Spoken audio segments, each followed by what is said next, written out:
Hey, it's Brendan Payne, Century 21 again, and I wanted to share some information with you about how the marketing of real estate and properties in general has changed over the last 10 or 12 years, and why most agents in this market haven't really caught up with it, and some things to be aware of when you're searching for the right agent to put the property on the market with. So let's go back 10 or 12 years ago when the internet was, of course, here, but it wasn't anything like it is today. So, we had MLS and we had, some websites and stuff that you could search on, but think of how much information was available to you, the consumer. If you compare it to today, it was minute. The amount of information that was available to you as a consumer, as a potential buyer, was considerably smaller than it is today.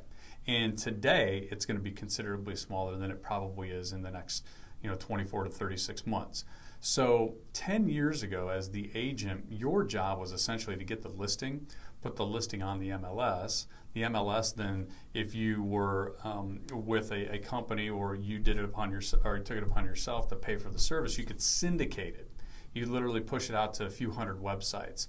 So the amount of exposure that it got was incredibly high 10 years ago than it was, say, 12 or 13 years ago, because now everybody was starting to look online for things, and it was a big increase. So you essentially, as an agent, took the listing, hopefully took some decent pictures, and then turned around and wrote maybe some okay comments, just kind of explaining what the property was, and you were doing pretty good for the time. Nobody really knew that there was anything more to it.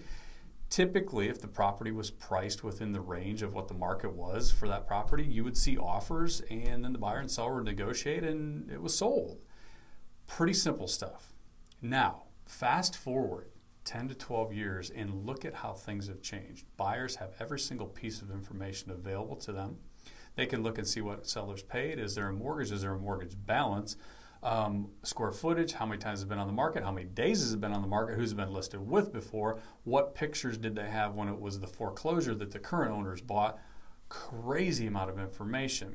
So how's that change in how your agent needs to market the property? There's three critical factors that you have to understand if you're going to be in today's marketing world of properties. And as a seller, these are the three things that you want to hear your agent talking about, or you expect to hear your agent talking about if they're going to be considered for the job of selling. Number one is, what are they doing to create a perfect online profile or an online footprint for your property? Remember, once it hits the MLS, once it hits online, it's going to be everywhere without really even any effort. It's harder to keep properties offline these days than it is to get them the exposure. So if the exposure is wrong or it's inadequate, it's going to be magnified. So the online profile and the online footprint are number one.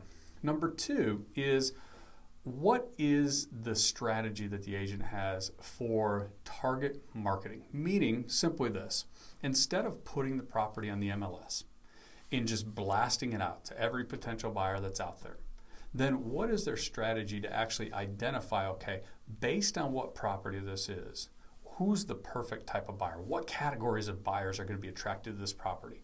Then, once we have that, what are their strategies to market directly to that type of buyer, that category, that group of buyers? Now, one of the things you have to understand is, in order to have that type of database, you have to have been in the business for a while collecting that data.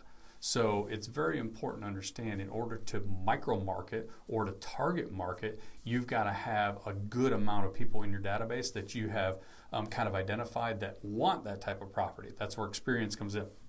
And number three is, you have to understand that the agent and the experience that they bring to the table needs to be deeper than simply comparables, than simply being able to spout off the last sales and where the closings were for this property and what the square footage price was and all these things. That's a comp expert. In today's market, you don't need a comp expert.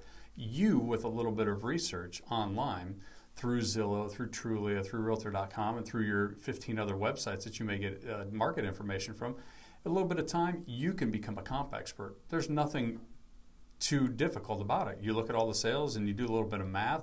A comp expert is not going to get the best price from your home. They're going to create the easiest sale process.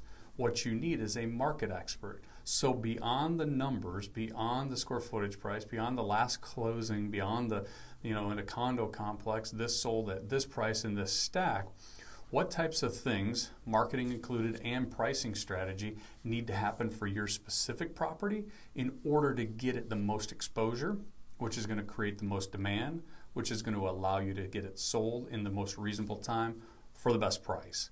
So comp expert versus market expert, big differentiation.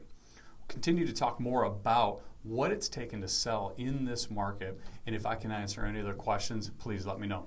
Talk to you soon.